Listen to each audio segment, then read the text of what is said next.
The U.S. is now out of an additional 66 international organizations. امریکی صدر Donald Trump کا درجنوں بین الاقوامی اداروں سے امریکہ کی دستبرداری کا فیصلہ۔ ٹرمپ امریکہ کو ورلڈ ہیلتھ آرگنائزیشن سے بھی علیحدہ کر چکے ہیں۔ امریکہ کی عالمی اداروں سے علیحدگی انٹرنیشنل نظام کے دھڑن تختے کی وجہ بنے گا یا پھر دنیا اب ملٹی پولر بننے کی جانب تیزی سے بڑھ رہی ہے؟ امریکہ کلائمیٹ چینج کے عالمی معاہدے سے کیوں دستبردار ہو گیا؟ کیا اس کی وجہ چین کا بڑھتا عالمی اثر و رسوخ ہے یا پھر ٹرمپ کچھ اور ہی سوچ رہے ہیں؟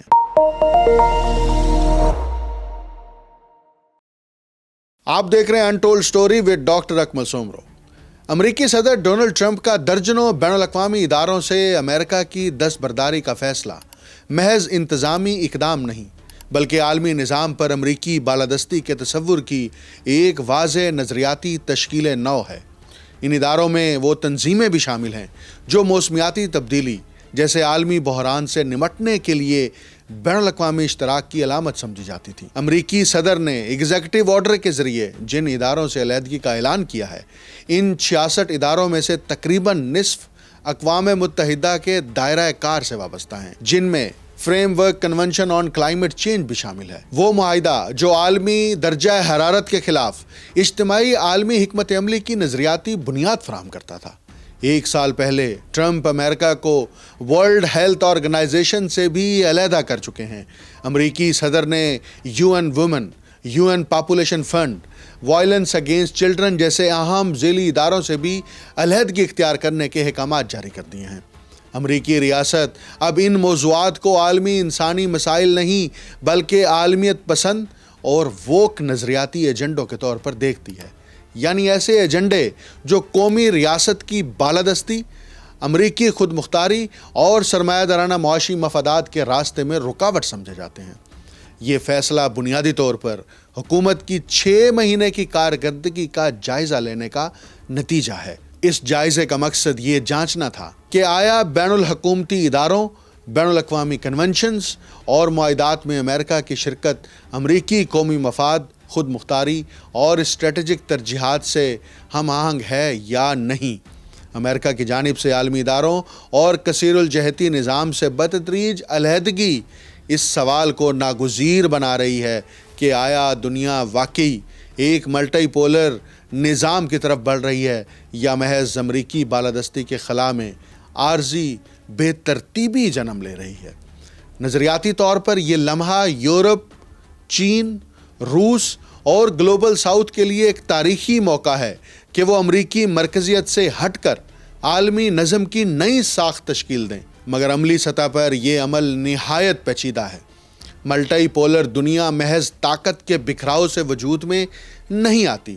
بلکہ اس کے لیے مشترکہ ضابطے، ادارہ جاتی خود مختاری اور اخلاقی ذمہ داری کا اجتماعی تصور درکار ہوتا ہے، جو فی الحال کمزور نظر آتا ہے۔ اگر یورپ امریکی سیکیورٹی انحصار سے باہر نکل کر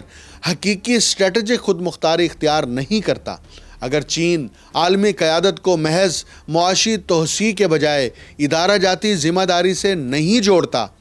اور اگر گلوبل ساؤتھ باہمی اتحاد کے بجائے دوبارہ بڑی طاقتوں کے زیر اثر بکھر جاتا ہے، تو امریکی پسپائی ایک منصفانہ ملٹی پولر نظام کے بجائے طاقت کی بے لگام سیاست کو جنم دے گی۔ چنانچہ عالمی طاقتوں کی حکمت عملی کا مرکز یہ ہونا چاہیے کہ وہ امریکی علیحدگی کو محض ایک خلا نہ بننے دیں بلکہ سائنسی تعاون، ماحولیاتی انصاف، مالیاتی اصلاحات اور سلامتی کے متبادل فریم ورکس کے ذریعے ایک ایسا عالمی نظام قائم کریں جو بالادستی کے بغیر اشتراک اور طاقت کے بغیر ذمہ داری کو ممکن بنا سکے، ورنہ ملٹی پولیرٹی ایک وعدہ نہیں بلکہ ایک نیا بحران ثابت ہوگی۔ وائٹ ہاؤس کا یہ دعویٰ کہ عالمی ادارے اب امریکی مفادات کی خدمت نہیں کرتے، در حقیقت اس وسیع تر امریکی تصور حاکمیت کا اظہار ہے جس میں بین الاقوامی نظام کی کوئی بھی ساخت اس وقت تک قابل قبول نہیں جب تک وہ براہ راست امریکی طاقت، معاشی برتری اور اسٹریٹجک آزادی کو مضبوط نہ کرے۔ غیر مؤثر ایجنڈے کی اصطلاح دراصل ان عالمی فریم ورکس کے لیے استعمال کی جا رہی ہے جو امریکہ کو ایک خود مختار طاقت کے بجائے ایک جواب دہ ریاست کے طور پر پیش کرتے ہیں۔ امریکی صدر ڈونلڈ ٹرمپ کی جانب سے بدھ کے روز دستخط کیے گئے میمورنڈم میں ان اداروں کو امریکی ٹیکس دہندگان کے وسائل کا ضیاع قرار دینا اس بات کا اظہار ہے کہ ٹرمپ انتظامیہ اجتماعی عالمی ذمہ داریوں کے تصور کو مسترد کرتے ہوئے ریاستی مفاد کی ایک تنگ، قوم پرستانہ اور طاقت پر مبنی تعبیر اختیار کر چکی ہے۔ اس بیان میں واضح کیا گیا ہے کہ امریکہ اب ان اداروں میں سرمایہ کاری نہیں کرے گا جو امریکی ترجیحات پر گلوبل گورننس کو فوقیت دیتے ہیں۔ وائٹ ہاؤس کے مطابق ان تنظیموں کی جانب سے انتہا پسند ماحولیاتی پالیسیاں، عالمی حکمرانی کے تصورات اور نظریاتی پروگرام دراصل ایسے فکری ڈھانچے ہیں جو امریکی خود مختاری کو محدود اور اس کی معاشی طاقت کو اخلاقی اور قانونی ضابطوں کے تابع بناتے ہیں۔ اور یہی وہ نقطہ ہے جسے ٹرمپ انتظامیہ ناقابل قبول سمجھتی ہے۔ اسی تناظر میں intergovernmental panel on climate change سے علیحدگی غیر معمولی علامتی اہمیت رکھتی ہے۔ کلائمیٹ چینج کا یہ ادارہ محض ایک سائنسی ادارہ نہیں بلکہ وہ پلیٹ فارم ہے جہاں سائنس، پالیسی اور عالمی اخلاقی ذمہ داری باہم جڑتی ہیں۔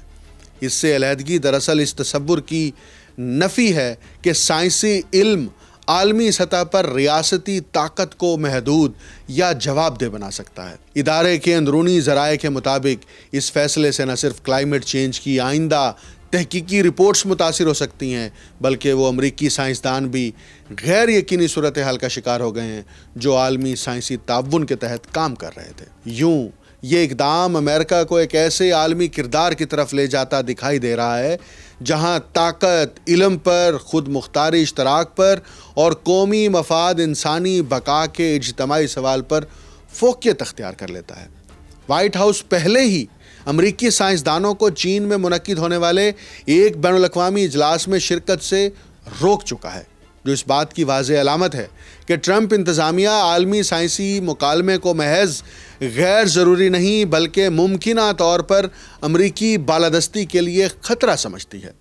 اگر امریکی محققین کے سفر یا شرکت پر مزید پابندیاں عائد کی گئیں تو اس کے نتیجے میں intergovernmental panel on climate change کی آئندہ رپورٹس کی اشاعت میں سنگین تاخیر ہو سکتی ہے،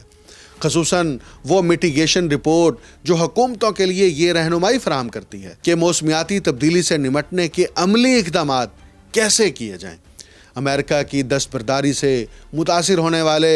غیر اقوام متحدہ اداروں میں وہ تنظیمیں بھی شامل ہیں جو صاف توانائی کے عالمی تعاون، جمہوری طرز حکمرانی اور بین الاقوامی سلامتی پر کام کر رہی تھیں، جن میں international solar alliance, international institute for democracy and electronic assistance اور گلوبل کاؤنٹر ٹیررزم فورم شامل ہیں۔ ان اداروں کو نشانہ بنانا اس امر کی غمازی کرتا ہے کہ امریکی ریاست اب اجتماعی سلامتی، جمہوری اقدار اور توانائی کے متبادل ماڈلز کو عالمی مفاد کے بجائے اپنی طاقت کے لیے غیر ضروری یا مزاحم تصورات سمجھتی ہے۔ ٹرمپ اس سے قبل بھی ان کثیر الجہتی اداروں کی مالی معاونت ختم کر چکے ہیں جنہیں وہ پسند نہیں کرتے تھے،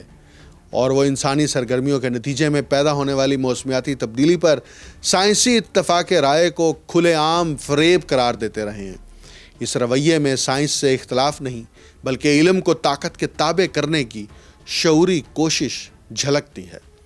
اگرچہ امریکہ کو اقوام متحدہ کے frame work convention on climate change سے باضابطہ طور پر مکمل علیحدگی اختیار کرنے میں 1 سال لگے گا، لیکن حقیقت یہ ہے کہ امریکہ عملی طور پر بہت پہلے ہی اس ادارے میں مؤثر شرکت ترک کر چکا تھا۔ موجودہ فیصلہ دراصل ایک رسمی اعلان ہے، نہ کہ کسی نئی پالیسی کا آغاز۔ یہ بھی تاحال واضح نہیں کہ آیا اس اقدام کو امریکی عدالتوں میں چیلنج کیا جائے گا یا نہیں، اگرچہ متعدد مہم چلانے والے گروہ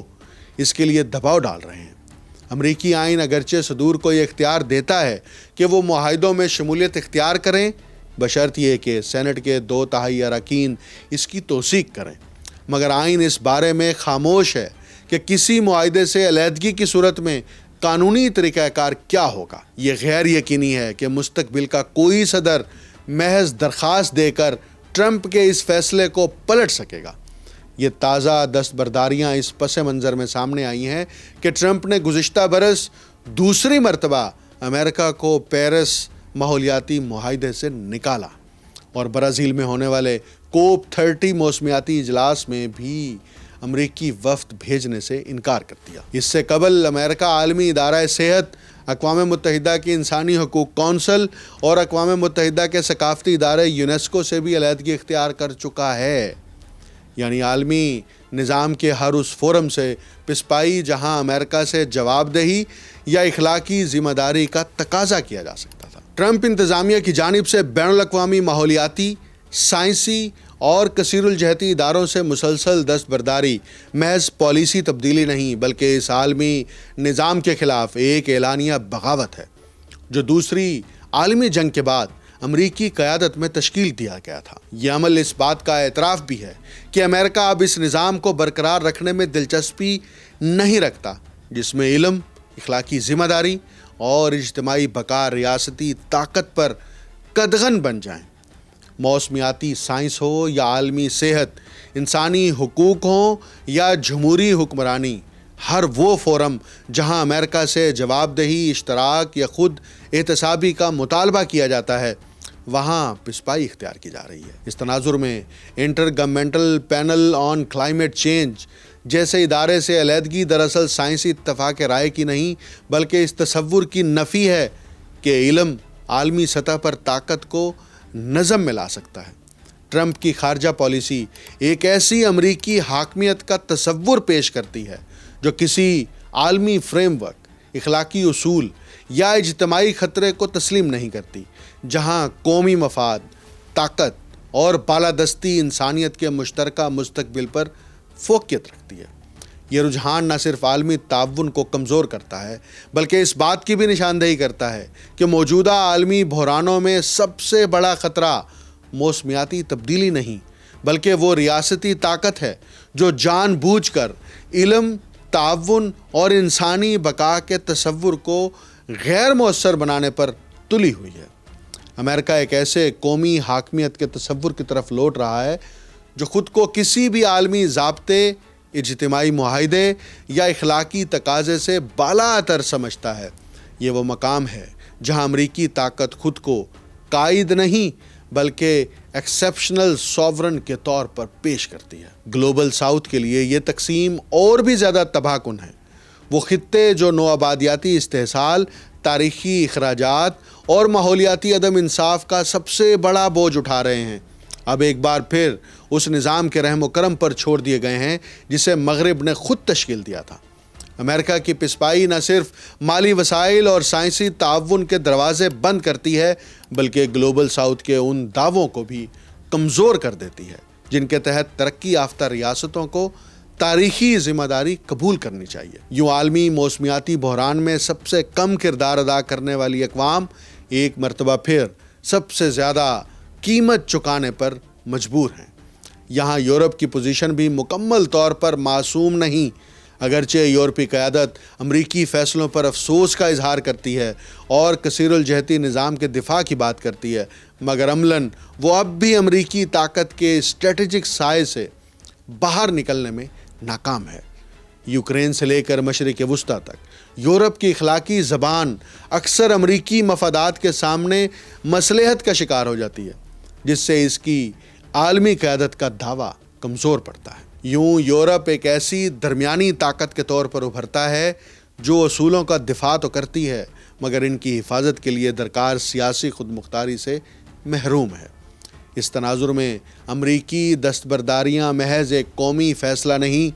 بلکہ عالمی طاقت کے توازن میں ایک خطرناک تبدیلی ہے، جہاں امریکہ ضابطوں سے آزاد، یورپ ضابطوں کا اسیر اور گلوبل ساؤتھ ان ضابطوں کا متاثرہ فریق بن کر رہ جاتا ہے۔ یہ تقسیم اس بات کی علامت ہے کہ موجودہ عالمی بحرانوں میں اصل تصادم موسمیاتی تبدیلی یا ترقی کا نہیں بلکہ طاقت کی عدم مساوات، تاریخی ذمہ داری سے انکار اور علم کو سیاسی مفاد کے تابع کرنے کا ہے۔ جب تک امریکہ بالادستی کو ذمہ داری سے، یورپ اصولوں کو خود مختاری سے اور گلوبل ساؤتھ بقا کو انصاف سے جوڑنے میں کامیاب نہیں ہوتا، عالمی تعاون محض ایک نعرہ اور انسانی مستقبل ایک غیر یقینی سوال بنا رہے گا۔ اقوام متحدہ اور اس کے ذیلی اداروں سے امریکہ کی اچانک دستبرداری بہت سے نئے سوالات کو جنم دے رہی ہے، اور اگر ان سوالات کو ہم نے بین الاقوامی سطح پر ایڈریس نہ کیا تو دنیا ایک نئے بحران سے دوچار ہو سکتی ہے۔ مجھے ڈاکٹر اکمل سومرو کو اجازت دیجیے۔ اللہ حافظ۔